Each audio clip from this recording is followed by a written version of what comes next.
Hello friends, welcome to Art with Aruna, and today we are going to solve class 6 NCERT exercise 3.6. Let's start. Question number 1 is find the HCF of the following numbers. तो यहाँ पे हमें दिए हुए numbers का HCF यानी highest common factor find out करना है, जिसे GCD यानी ग्रेटेस्ट कॉमन डिवाइजर भी कहा जाता है। तो यहाँ पे सबसे पहला पार्ट क्या है, 18 एंड 48। तो हम क्या करेंगे, दोनों ही नंबर्स को पहले प्राइम फैक्टराइज करेंगे। तो यहाँ पे देखिए 18 कैसा नंबर है, इवन नंबर है। हमेशा ध्यान रखिए जब भी हम इवन नंबर को फैक्टराइज करते हैं तो हम उसे 2 से ही करेंगे। तो यहाँ पे 2 की टेबल में 18 कब आता है, 9 ज़ा पे, देन 9 3 की टेबल में आता है, 3 3 ज़ा, देन 3 1 ज़ा। सेम ऐसे ही 48 इवन नंबर है तो इसको भी हम 2 से डिवाइड करेंगे। 2 2 ज़ा, 2 4 ज़ा, अगेन इवन नंबर मिला, 2 1 ज़ा, 2 2 ज़ा, फिर इवन नंबर मिल गया है तो 2 6 ज़ा, देन 2 3 ज़ा, अब ऑड नंबर मिला है 3 है तो उसी से कर देंगे 3 1 ज़ा। अब क्या करेंगे, 18 एंड 48 दोनों को ही हम प्राइम फैक्टर्स के फॉर्म में लिख देंगे। तो 18 के लिए हम क्या लिखेंगे, 2 क्रॉस 3 क्रॉस 3। तो यहाँ पे हम लिख देते हैं 2 क्रॉस 3 क्रॉस 3। सेम वैसे ही 48 को हम क्या लिखेंगे, 4 टाइम्स 2 एंड 3, 1 2 3 4 एंड देन 3।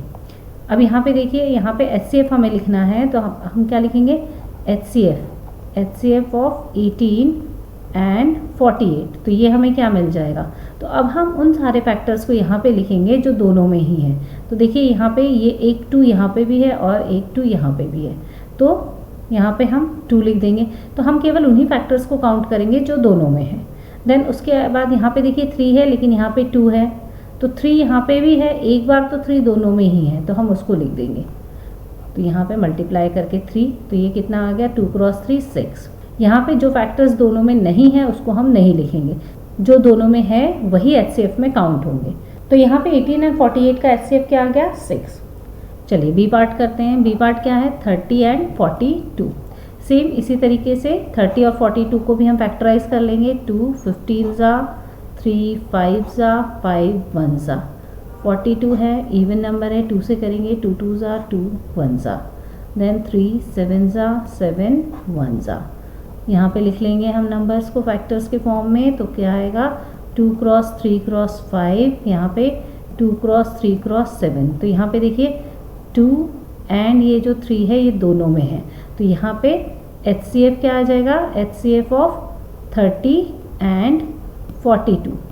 तो पहला क्या आ जाएगा 2, देन दूसरा फैक्टर क्या है 3। तो यहाँ पे 30 एंड 42 का HCF हमें क्या मिला, 2 क्रॉस 3 यानी 6। Next C part is 18 and 60। तो यहाँ पे 18 को हम प्राइम फैक्टराइज करें, इवन नंबर है, 2 से होगा, 2 9 ज़ा, देन 3 3 ज़ा, 3 1 ज़ा, देन 60 भी इवन नंबर है, 2 30 ज़ा, 2 15 ज़ा, देन 3 5 ज़ा एंड 5 1 ज़ा।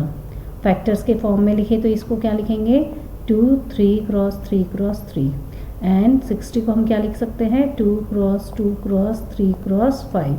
तो यहाँ पे HCF क्या आ जाएगा, HCF ऑफ 18 एंड 60। तो अब देखते हैं दोनों में कॉमन फैक्टर क्या है। तो एक कॉमन फैक्टर तो हमें दिखाई दे रहा है 2, और कोई कॉमन फैक्टर है, यस 3 है, तो यहाँ पे हम लिख देंगे 3। यहाँ पे देखिए नेक्स्ट फैक्टर यहाँ पे 3 है, यहाँ पे 5 है, कॉमन और कुछ भी नहीं है, तो यहाँ पे दोनों का HCF कितना आएगा, 6। डी पार्ट देखते हैं, 27 एंड 63। 27 को प्राइम फैक्टराइज करें तो 27 किसकी टेबल में आता है, 3 की, 3 9 ज़ा, देन 3 3 ज़ा एंड देन 3 1 ज़ा। 63 की बात करें तो 63 भी किसकी टेबल में आता है, 3 की, 3 2 ज़ा, 3 1 ज़ा, 3 7 ज़ा एंड देन 7 1 ज़ा। प्राइम फैक्टर्स के फॉर्म में लिखे तो 27 को क्या लिखेंगे, 3 क्रॉस 3 क्रॉस 3 एंड 63 को हम क्या लिखेंगे, 3 क्रॉस 3 क्रॉस 7। अब यहाँ पे हम अगर HCF लिखें, HCF ऑफ 27 एंड 63। तो देखिए पहला कॉमन फैक्टर क्या दिख रहा है दोनों में, 3, तो यहाँ पे हमने लिख दिया। और कोई कॉमन फैक्टर दिख रहा है, देखिए दोनों में 3 रिपीट हो रहा है, तो एक बार और हम लिख लेंगे। अब नेक्स्ट फैक्टर यहाँ पे 3 है, यहाँ पे 7 है, तो दोनों अलग है तो उसको हम नहीं काउंट करेंगे। तो यहाँ पे हमें 27 एंड 63 का HCF क्या मिल गया, 3 क्रॉस 3 9। चलिए नेक्स्ट ई पार्ट सॉल्व करते हैं। तो ई पार्ट क्या है, 36 एंड 84। 36 इवन नंबर है तो इसको जब हम फैक्टराइज करेंगे तो पहले 2 से करेंगे, 2 1 ज़ा, 2 8 ज़ा, देन इवन नंबर मिला है 2 9 ज़ा, देन 3 3 ज़ा, 3 1 ज़ा। सेम ऐसे ही 84 भी इवन नंबर है तो हम 2 से फैक्टराइज शुरू करेंगे, 2 4 ज़ा, 2 2 ज़ा, देन 42 इवन नंबर है तो 2 2 ज़ा, 2 1 ज़ा, फिर 3 3 7 ज़ा एंड देन 7 1 ज़ा। यहाँ पे फैक्टर्स के फॉर्म में 36 और 84 को हम लिखे तो कितना आएगा, 2 क्रॉस 2 क्रॉस 3 क्रॉस 3, और 84 को हम क्या लिखेंगे, 2 क्रॉस 2 क्रॉस 3 क्रॉस 7। यहाँ पे HCF लिख देंगे, HCF ऑफ 36 एंड 84। तो यहाँ पे देखिए दोनों में कॉमन फैक्टर क्या है, पहले तो एक दोनों में 2 है तो यहाँ पे लिख देंगे 2। नेक्स्ट कॉमन फैक्टर क्या दिख रहा है, फिर से कि एक 2 मिला हमें तो यहाँ पे 2 लिख देंगे। फिर 3 दिख रहा है तो यहाँ पे 3 भी लिख देंगे। यहाँ पे देखिए अब 3 है और यहाँ 7 है तो अब और कोई कॉमन फैक्टर नहीं है। इसको सॉल्व करें तो क्या आएगा, 2 क्रॉस 2 4, 4 क्रॉस 3 12। तो 36 एंड 84 का कॉमन फैक्टर हमें क्या मिल गया, 12। चलिए नेक्स्ट एफ पार्ट हम सॉल्व करेंगे। तो एफ पार्ट क्या है, 34 एंड 102। तो यहाँ पे 34 जो है इवन नंबर है तो पहले हम 2 से फैक्टराइज करेंगे, 2 1 ज़ा, देन 2 7 ज़ा। अब ये जो 17 है ये प्राइम नंबर है तो ये केवल खुद से ही डिवाइड होगा तो 17 1 ज़ा 17। देन 102, तो 102 इवन नंबर है, इसको हम 2 से करेंगे, 2 5 ज़ा एंड 2 1 ज़ा। अब ये 3 से करेंगे, 3 1 ज़ा एंड 3 7 ज़ा। फिर 17 हमें मिला, 17 प्राइम नंबर है तो 17 1 ज़ा 17। तो 34 को हम क्या लिख सकते हैं, 2 क्रॉस 17 एंड 102 को हम क्या लिखेंगे, 2 क्रॉस 3 क्रॉस 17। अब हम HCF लिखेंगे यहाँ पे, HCF ऑफ 34 एंड 102। तो ये कितना आ जाएगा, देखिए दोनों में कॉमन फैक्टर हमें क्या मिला है, एक तो मिल गया हमें 2। अब नेक्स्ट फैक्टर हमें दोनों में कॉमन क्या दिख रहा है, 17। तो यहाँ पे हम लिख देंगे 17। यहाँ पे देखिए 3 है लेकिन यहाँ पे 3 नहीं है तो हम केवल यहाँ पे 2 क्रॉस 17 लिखेंगे यानी 34। तो 34 एंड 102 का HCF क्या आ गया, 34। नेक्स्ट जी पार्ट हम सॉल्व करते हैं। तो जी पार्ट में कितने 3 नंबर हमें दिए हुए हैं, 70 105 एंड 175। तो यहाँ पे देखिए तीनों नंबरों में कॉमन फैक्टर फाइंड आउट करने के लिए देखिए यहाँ पे लास्ट में यूनिट प्लेस पे 0 है, यहाँ 5 है और यहाँ पे भी 5 है। तो हम यहाँ पे ये तीनों नंबरों को पहले एटलीस्ट 5 से हम डिवाइड करेंगे। तो 5 से जब हम डिवाइड करते हैं तो ये यहाँ पे कितना आ जाएगा, 5 1 ज़ा एंड देन 5 4 ज़ा। इवन नंबर हमें मिल गया तो इवन नंबर को हम 2 से करेंगे, देन 2 7 ज़ा 7 1 ज़ा। 105 की बात करें तो इसको भी हम पहले 5 से करते हैं ताकि इजीली हम उसको सॉल्व कर सके। तो 5 2 ज़ा 5 1 ज़ा। अब 21 आ गया तो 21 को हम 3 से करेंगे, 3 7 ज़ा देन 7 1 ज़ा। 175 है, इसको भी हम किससे कर लेते हैं, 5 से कर लेते हैं, 5 3 ज़ा देन 2 5 25 तो 5 5 ज़ा। 35 हमें मिल गया तो 35 को हम फिर से कि 5 से करते हैं, 5 7 ज़ा 7 1 ज़ा। चलिए अब तीनों नंबरों को हम फैक्टर्स के फॉर्म में लिख लेते हैं। तो हम क्या लिखेंगे, 70 को 5 cross 2 cross 7, then 105 5 cross 3 cross 7 and 175 को हम क्या लिखेंगे, 5 क्रॉस 5 क्रॉस 7। चलिए अब तीनों नंबर का HCF हम यहाँ पे लिख लेते हैं। तो HCF ऑफ 70 105 एंड 175। तो देखिए यहाँ पे तीनों में कॉमन फैक्टर हमें क्या दिखाई दे रहा है, पहला कॉमन फैक्टर तो हमें 5 दिख रहा है। हमें केवल उन्हीं फैक्टर्स को यहाँ पे लिखना है जो कि तीनों नंबरों में है। अगर कोई 2 में प्रेजेंट है और तीसरे में नहीं है तो भी हम उसे नहीं लिखेंगे। तो यहाँ पे देखिए नेक्स्ट फैक्टर हमें 7 दिखाई दे रहा है जो कि तीनों में है। तो यहाँ पे हम 5 के साथ 7 को मल्टीप्लाई कर देंगे तो हमें कितना मिला, 5 क्रॉस 7 35। चलिए नेक्स्ट हम H पार्ट सॉल्व करते हैं। तो इसमें पहला नंबर क्या है, 91, दूसरा नंबर है 112 एंड तीसरा नंबर है 49। तो 91 को अगर हम सॉल्व करें तो 91 हमें किसकी टेबल में मिलता है, हमें ये मिलता है 91 13 की टेबल में, 13 7 ज़ा तो 7 1 ज़ा 7। देन 112 की बात करें तो इवन नंबर है तो पहले हम 2 से करेंगे, 2 5 ज़ा देन 2 6 ज़ा। देन 2 से फिर से की डिवाइड करेंगे, इवन नंबर हमें मिला है तो 2 2 ज़ा 2 8 ज़ा। फिर इवन नंबर मिला है 2 1 ज़ा 2 4 ज़ा, 2 7 ज़ा देन 7 1 ज़ा। तो 49 की बात करें तो 49 किसकी टेबल में आता है, 7 की। तो 7 7 ज़ा देन 7 1 ज़ा। चलिए नंबर्स को फैक्टर्स के फॉर्म में लिखते हैं। तो 91 को क्या लिखेंगे 13 क्रॉस 7, 112 को हम क्या लिखेंगे 2 cross 2 cross 2 cross 2 cross 7। Then 49 को हम क्या लिखेंगे 7 क्रॉस 7। तो अब हमें HCF मिल जाएगा 91, 112 एंड 49 का। तो यहाँ पे देखिए तीनों में कॉमन फैक्टर क्या दिखाई दे रहा है, यहाँ पे केवल एक 7 ही है जो तीनों में प्रेजेंट है, उसके अलावा कोई भी ऐसा फैक्टर नहीं है जो कि तीनों में है।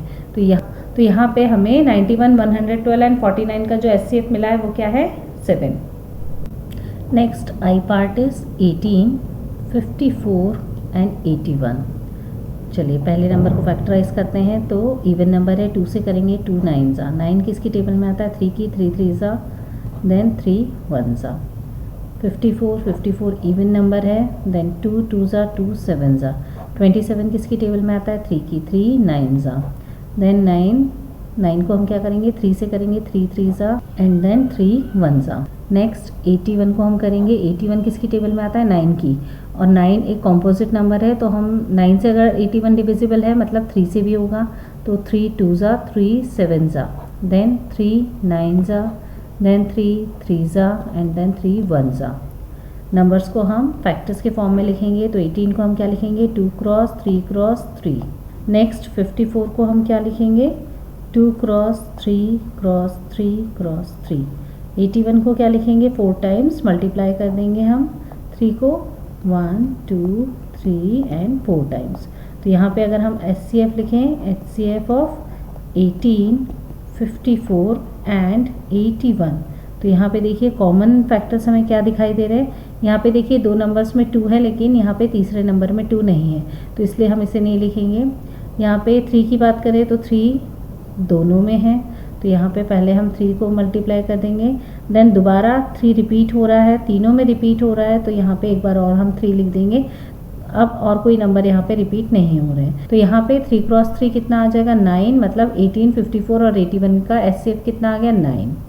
चलिए जे पार्ट की बात करें तो जे पार्ट क्या है 12, 45 एंड 75।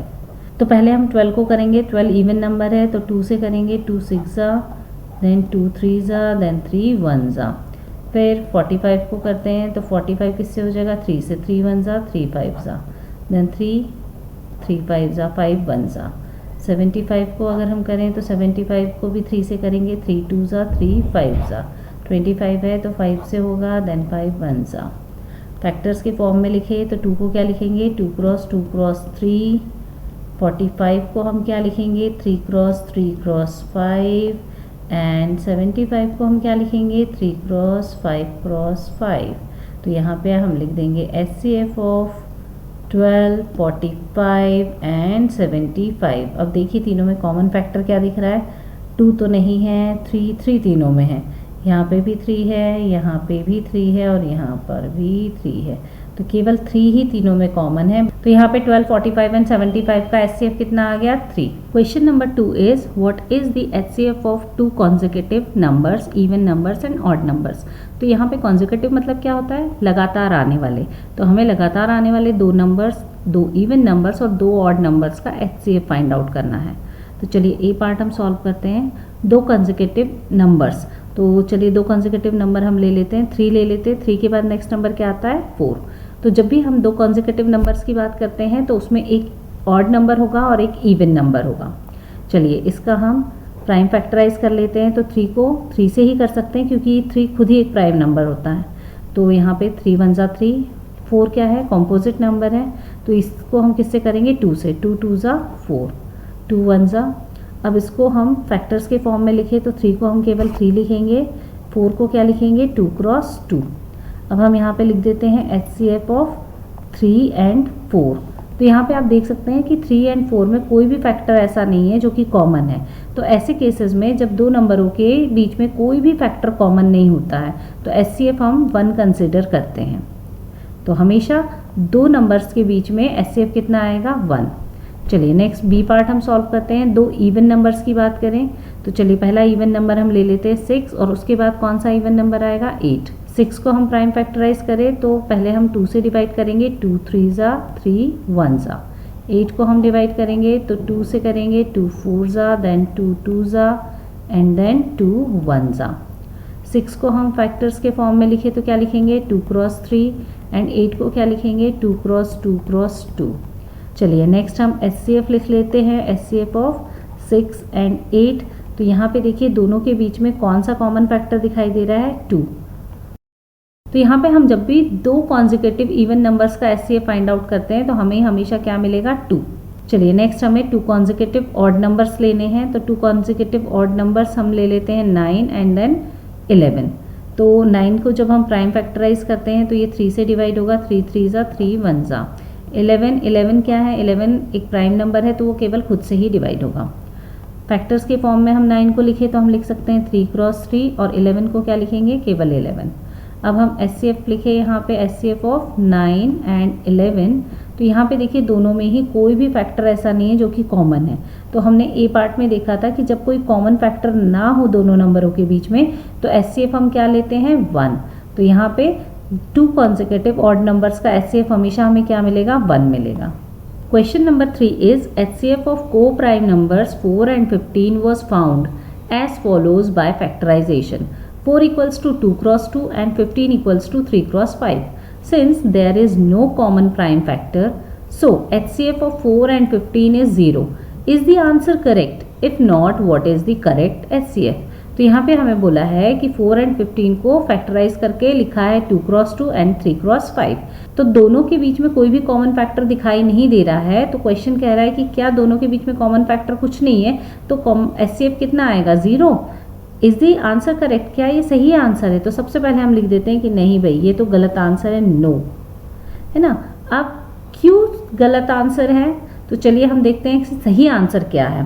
तो 4 के फैक्टर्स क्या है 2 क्रॉस 2 एंड 15 के फैक्टर्स क्या है 3 क्रॉस 5। तो यहाँ पे देखिए दोनों के बीच में कोई भी कॉमन फैक्टर नहीं दिखाई दे रहा है। तो यहाँ पे हम लिखते हैं HCF of 4 and 15 equals to. तो यहाँ पे देखिए जब दोनों नंबरों के बीच में कोई भी कॉमन फैक्टर नहीं होता है तो हम HCF क्या कंसिडर करते हैं 1। ये हमने क्वेश्चन नंबर 2 में ही देखा था। अब ये 1 हम क्यों कंसिडर करते हैं तो एक बार अगर हम देखें कि अगर इस क्वेश्चन के अकॉर्डिंग हम HCF 0 लेते हैं तो इसका क्या मतलब हुआ, क्योंकि हम सारे फैक्टर्स किसके फॉर्म में दिखाते हैं मल्टीप्लाई के। तो यहाँ पे इसका मतलब हुआ इस तरीके से हमें इसे लिखना है 3 क्रॉस 5 क्रॉस 0। लेकिन जैसे ही हम यहाँ पे 0 लगाते हैं तो ये पूरी वैल्यू ही कितनी हो जाती है 0। लेकिन सेम उसी तरीके से अगर हम यहाँ पे नंबर्स को फैक्टर्स के फॉर्म में इस तरीके से लिखते हैं, क्योंकि हमें पता है कि 1 हर नंबर का एक फैक्टर होता है। तो यहाँ पे जब हम इसको 1 से मल्टीप्लाई करते हैं नंबर को तो 2 2 ज़ा 4 4 1 ज़ा 4, तो ये वैल्यू जो है एक्चुअल वैल्यू हमारी चेंज नहीं होती है। तो इसीलिए यहाँ पे हम ये जो कॉमन फैक्टर है हम 1 कंसिडर करते हैं और HCF हमारा 1 आ जाता है। तो यहाँ पे आपने देखा 1 को एज ए फैक्टर कंसिडर करने से हमारा एक्चुअल वैल्यू चेंज नहीं होती है, लेकिन जब हम 0 को एज ए फैक्टर कंसिडर करते हैं तो यहाँ पे पूरा नंबर ही 0 हो जाता है। इसीलिए हम 0 को एज ए फैक्टर कंसिडर नहीं करते हैं। ये गलत आंसर है और करेक्ट आंसर क्या है 1। Thanks for watching friends. Don't forget to like, subscribe, share and comment on this video. Thank you.